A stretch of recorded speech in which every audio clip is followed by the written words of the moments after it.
বিরাট এক জঙ্গলের ধারে দুটি শেয়াল বাস করত, কর্তা শেয়াল আর গিন্নি শেয়াল।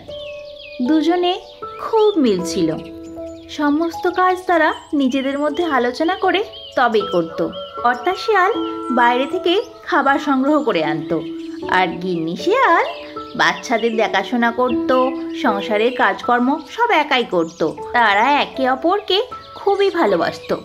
কিন্তু তারই মধ্যে কর্তা শেয়াল ছিল একটু লোভী, কিন্তু গিন্নি শেয়াল ছিল সৎ আর পরিশ্রমী। একদিন হলো কি, গিন্নি শেয়াল কখন থেকে অপেক্ষা করছে, কিন্তু কর্তা শেয়াল বাড়ি আর ফিরে আসছে না। তাই সে খুঁজতে বের হলো। কর্তামশাই যে কোথায় গেল, এখনো কেন ফিরে আসছে না? দেখি তো কোনো গর্তে ঢুকে বসে আছে কিনা। বাচ্চাগুলো খাবার জন্য তো একবারে তাড়াহুড়ো করছে। এটা আবার কি? এই দেখো মুখ বের করছে। কি রে তুই? এই দেখো, দেখি তো কি মেরে। হ্যাঁ, তুমি এখানে বসে রয়েছো? বাচ্চাগুলো যে খাবার জন্য ছটফট করছে। তুমি যে মাছ নিয়ে বাড়ি যাবে বললে, কই এলে না তো? তোমার কি বোধজ্ঞান জীবনেও হবে না? এই বাচ্চা কুকুরটার সঙ্গে খেলছো। তুমি আগে বাড়ি এসো। এই তুই কে রে? যা। এইভাবে রোজই সংসারের কাজে ফাঁকি দিয়ে কর্তা শেয়াল ওই কুকুরটার সাথে খেলা করতে আসে, আর গিন্নি এদিকে খুঁজে খুঁজে হয়রান হয়ে যায়। জঙ্গলের ধারে একটি বড় বাড়ি রয়েছে, ওই বাড়ির কুকুর এটি। ওই কুকুরটি বিনা পরিশ্রমে খেতে পায়, মনিবের সাথে ঘুরতে পারে। এইসব দেখে কর্তা শেয়ালের ভারী লোভ হয়েছে। সে মনে মনে ফোন দিয়ে এঁটেছে কুকুর সেজে কুকুরের মনিবটির বাড়ি গিয়ে দিন কাটাবে।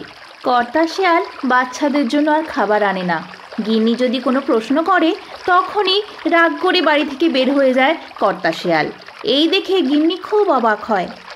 না, যাই, আজকে কিছুটা সময় আমি গিন্নির সাথে কাটিয়ে আসি। কি গিন্নি, তুমি আমাকে এত সন্দেহ করো কেন? জানো তো আমি ওই কুকুরটার সাথে খেলতে বড় ভালোবাসি। তুমি চিন্তা করো না, কাল থেকে আমি ওদের জন্য খাবার এনে দেবো। বাচ্চাদের খাবার এনে তবেই খেলতে যাব। পরের দিনই কর্তা শেয়াল তার কথা দেওয়ার কথা বেমালুম ভুলে যায়। সেই কুকুরটার সাথে খেলা করে আর মনে মনে ফোন দিয়ে আটে কিভাবে সে তার মনিবের বাড়ি যাবে। দেখি আজকে আমি মাছ ধরে নিয়ে যাব। বাচ্চাগুলো না খেয়ে মরে যাচ্ছে, এদিকে কর্তার তো কোনো খেয়াল নেই। আমার ভীষণ রাগ হচ্ছে। আজ বাড়িতে আসুক, ওর একদিন কি আমার একদিন। কর্তা শেয়াল কুকুর সেজে তার মনিবের বাড়ি হাজির হয়। তার গলায় পরে কুকুরের বেড়ি। মনিব তাকে বাড়ি নিয়ে গিয়ে কুকুর যেখানে ঘুমাতো সেখানে বন্দি করে রাখে।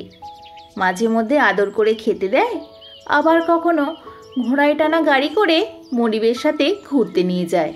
এই বন্দি জীবন শিয়াল বেশ উপভোগ করতে থাকে। শিয়ালের ভারী মজা লাগে। মাঝে মধ্যে গিন্নির কথা আর বাচ্চাদের কথা মনে পড়ে খারাপও লাগে হয়তো, কিন্তু সে বেশ সুখেই রয়েছে।